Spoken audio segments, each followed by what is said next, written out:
451K. Nandito ngayon si Tatay Jimmy at nananawagan po sa inyo.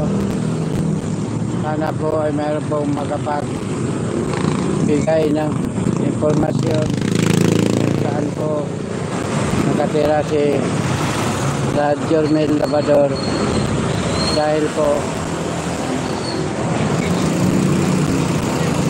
napanood ko po yung kanyang vlog.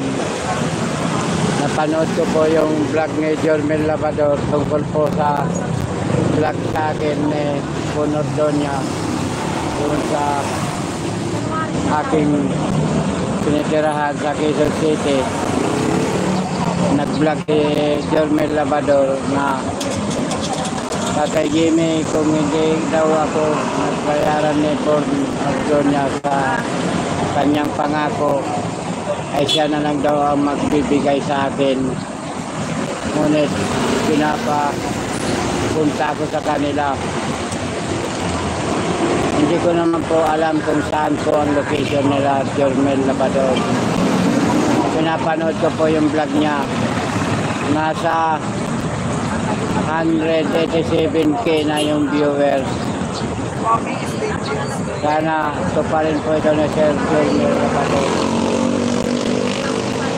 Pangako rin na pinapapunta ko sa kanila. Ngunit hindi ko po alam kung saan po location nila. Hanapin na lang po. Sana mag-comment po siya doon sa akin comment. Mag-reply po siya doon sa aking comment.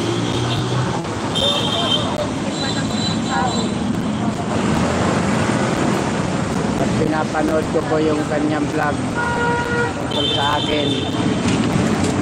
Pati 200K na po yung viewer.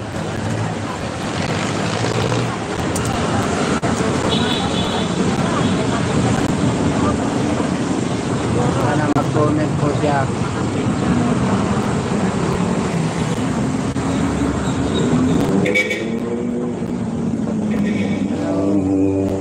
Nanawagan po ako kay Sir Jermel Labrador.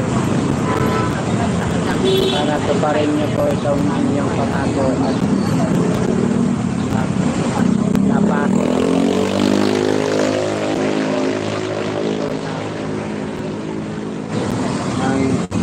Sabi niya sa vlog, ang kikitain sa vlog na ito ay do-donate sa ating maintenance na gamot.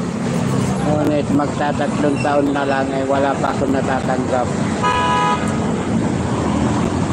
Binigyan lang ako ng camera na hindi naman ako marunong gumamit.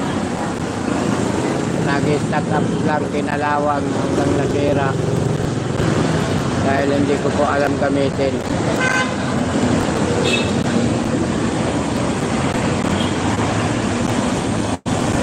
Mag-comment lang po kayo dyan.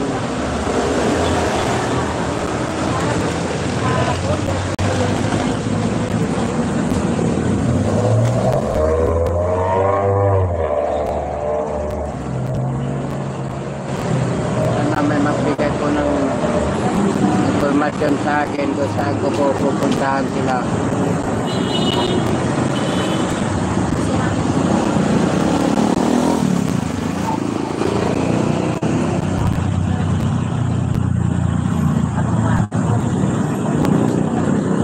Comment nyo naman po dito kung saan ko po sila pupuntahan.